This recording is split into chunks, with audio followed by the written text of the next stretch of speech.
Hey, what's going on? So, another little mini episode here. As you can see, the Explorer's up on the hoist. And I'm going to be addressing the steering gear. So, I've been running a Bluetop steering gear ever since my Bronco 2 Sarge. It's been the same steering gear ever since then. And then it followed me over to this build, and I was running it for the first, few months before I had hydro assist, which was a challenge. So obviously when I bought it, I had already had it ported for hydro assist. So once I added my hydro, all I had to do was do my lines and attach it, and now it's good to go. So here we are, 4 years now into the build of the Explorer almost. And it's got some miles on it. It's got some trail use on it. And street-wise drivability, the steering's been getting a little sloppy. Anything over 45 is kind of scary. Just the way it'll drive really good for a while, and then it's like it has this like little bit of slop. All of a sudden it'll find this play area and then like position over, and it's like, oh oops, this way. And not to mention some of the roads around here are crowned, and they have tracks in them, and so it's tracking all over the place with that little bit of play. When we're not wheeling and off-road, we have been going to a lot of these cars and coffees and in car shows, and that's when the wife and kids like to come. But it makes me a little bit nervous driving it on the street with them in the truck and all that stuff going on. So it's time to address the issue. All right, so it's obviously, I already took the steering gear out. All my lines are disconnected. I have all these AN6 female and male plugs, which makes it nice. All of my steering lines and transmission lines are all -6 AN. So anytime I need to take a line off, I have a male or female plug to keep the fluid inside and lose minimal amounts.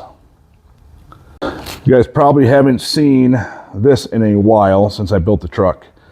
This is my drag link. And at the time, I had just some extra 2-inch quarter wall tubing laying around. So that's what I made it out of. Extremely overkill. But use what you got, right? TMR has these forged tie rod ends. I don't know what you would call these separately, but the threaded portion and the arm is all forged. And then the actual tie rod itself is a removable cartridge. So when you replace these, you only replace the cartridge. You don't have to worry about the whole piece. At the highest gear arm, I run a offset. And then at the pitman arm, it's a straight. So I have a new pair of inserts to go in.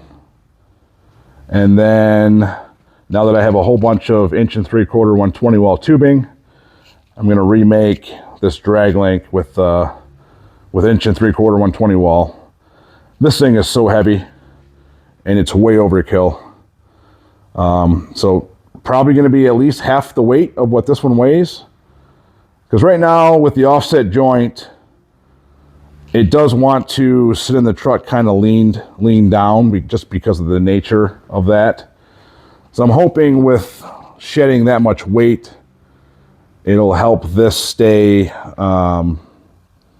more neutral and not always just sag down. That's the plan anyway. All right, here's a brand new Bluetop I ordered.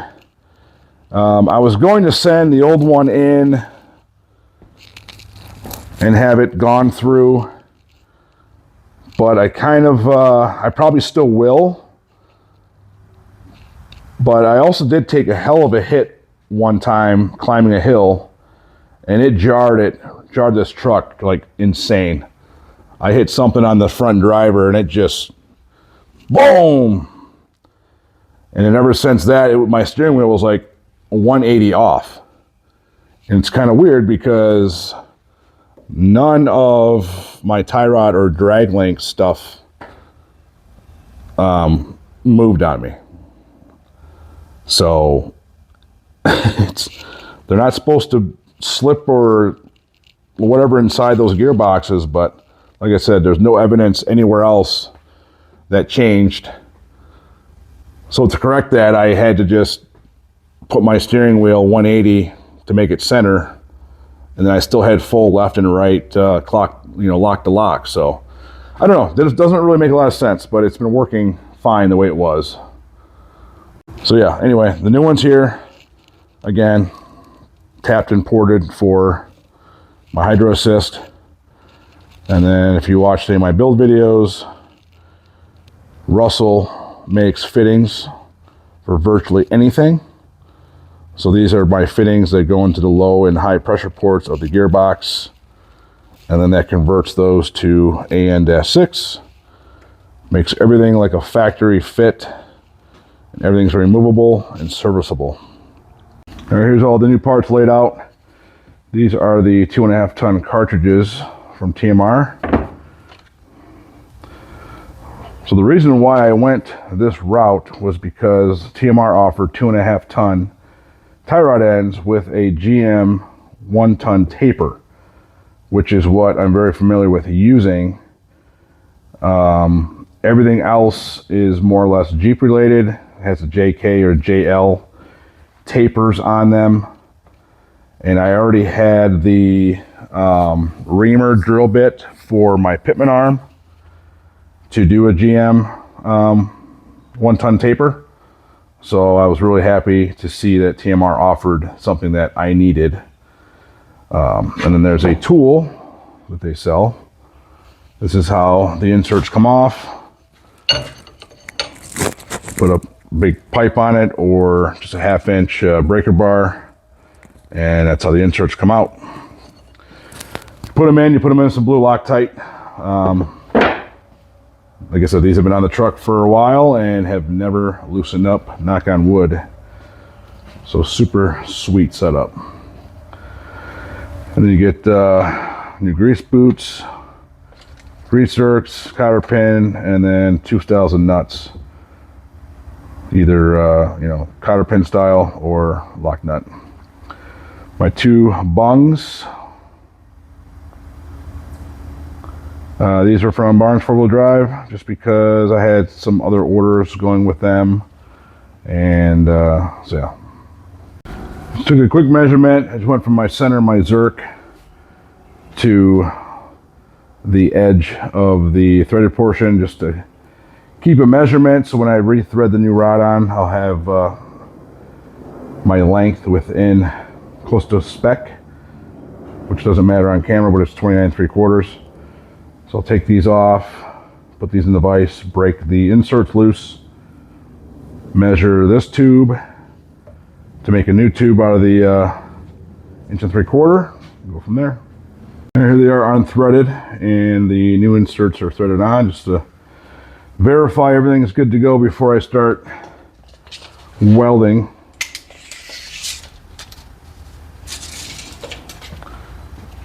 Yeah, so these things offer 4 inches of threaded shank,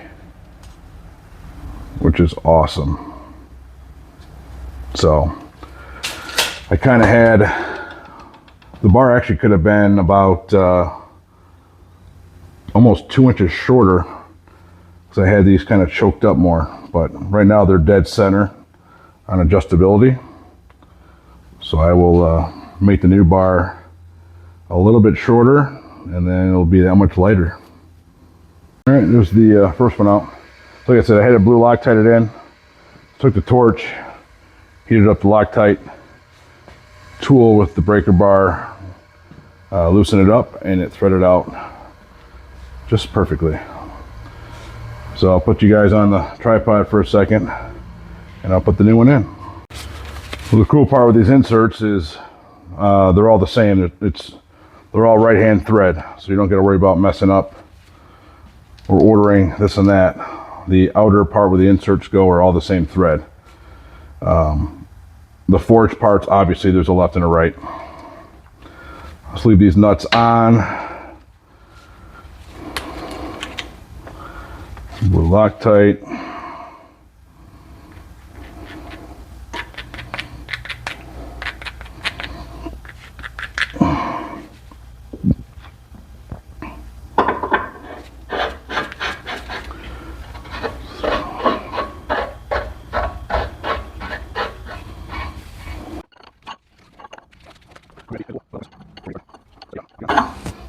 Okay, that's all the way down.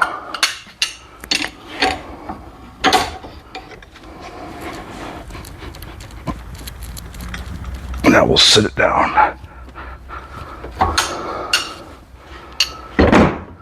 All right, that one's installed, ready to go. All right, let's heat up the next one real quick.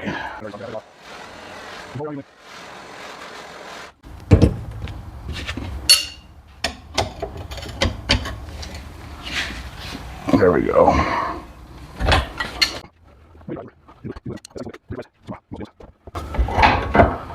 All right. Yeah, it might be hot. So yeah, I mean the whole thing's threaded. It's a really nice setup. I love these. Probably should have done this to the other one, but the other one wasn't too bad. It's a little wire wheel here. All right, to the other side, the orientation didn't matter, but this is the offset side. So let me just double check. So this is the passenger tire, the high steer arm. I know it sits just like so. That means it has to come in from the top down. So I'll flip this around. That way it's locked and oriented the correct way.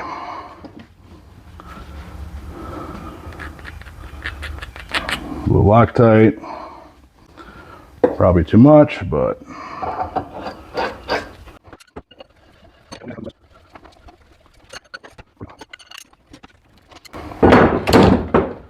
all right, both installed. All right, not a big deal, but got the boots on, got the little spiral spring retainer on both. Now this part probably doesn't really matter too much, but it just kind of explains how so from outside edge to outside edge is 18.5 inches, okay? So I'm trying to figure out is how long to cut that new 1 3/4 piece. Couple differences. These are a hex style bung, which I thought would be pretty useful initially, but don't really use them for what you think you would. So the new bungs are a lot lower profile.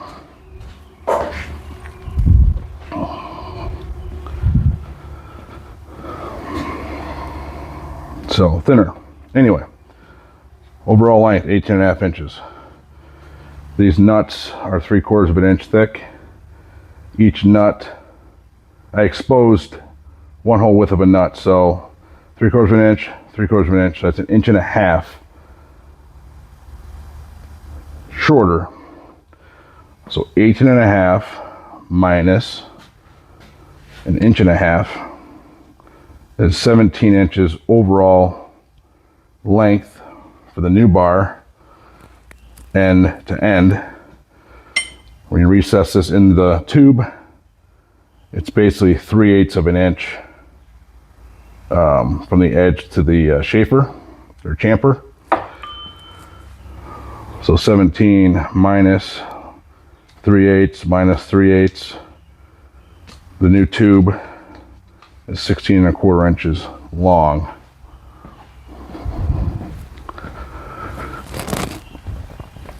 So from end to cut is 16.25. With the inserts on here and here will be 17.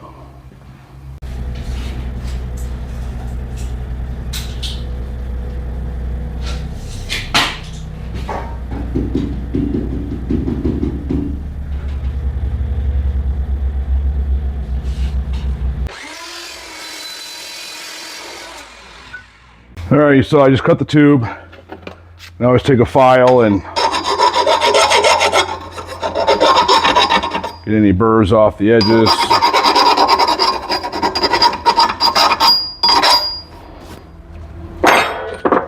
Test fit the bungs. Nice and square. So end to end. I did leave about a half a blade of longer length. So puts me at basically, yeah, inch 17 and an eighth, end to end. So that was on purpose. I added it a little bit more. So that's the new bar. Like I said, overall, about an inch and a half shorter and just smaller and more compact. And then once I put it together, I can already tell it's lighter. So I'm gonna take the flat disc and contour both edges, drill a hole straight through. I like to plug weld every insert on steering, links, anything, any form of link, tie rod, steering bar, whatever. Drill through, plug weld around. There you can see I chamfered the edges.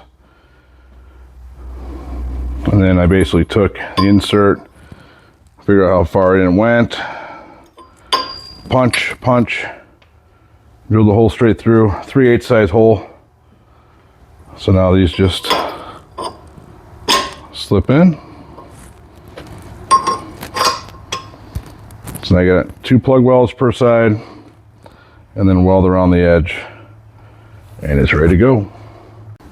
All right, all welded up. Now I haven't welded in a few months, so it's not perfect, but trust me, it ain't going nowhere. The plug welds, good to go. Clean it up, prime it, paint it. A little side by side. It's a little bit warm, but I'm telling you right now, I mean, this is heavy. And this right here, I mean, this is so light. It's gotta be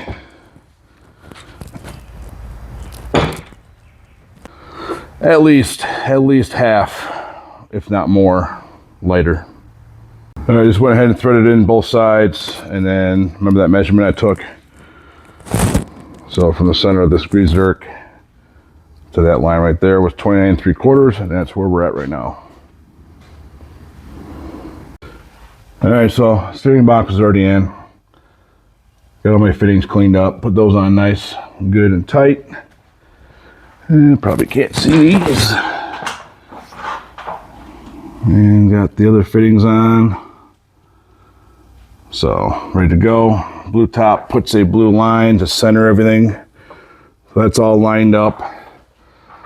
Now basically I will lower the truck down so I can get to it. Center the steering wheel, slip the Borgeson shaft on in the centered location, and then yeah, it'll be ready to be topped off. I'm gonna take the tube off right now, clean it up, and get that painted black, and then I can install it and align it. All right, check that out. Gloss paint. Wow. Looks good. All right, there she is. She's on. Everything's torqued down. Got the grease zerks in. So this side I use a standard nipple style, and then this one I use a flush needle style, just because at full bump, basically almost would touch that. So, yep, everything's torqued down, cotter pins in. Just topped off the Saginaw pump with fluid, so that should be good. I'll double check that. So now all there is to now is to align it. So super happy with that thing. It just looks better being a smaller tube. It's almost more in proportion with the size of the actual forged arms. And this thing should drive way better on the road. So now that everything's new and replaced, cannot wait to go for a test spin. That wraps up another video. So like always, please subscribe if you're not, like, share, comment, and as always, keep your eyes out for more videos to come. See you soon.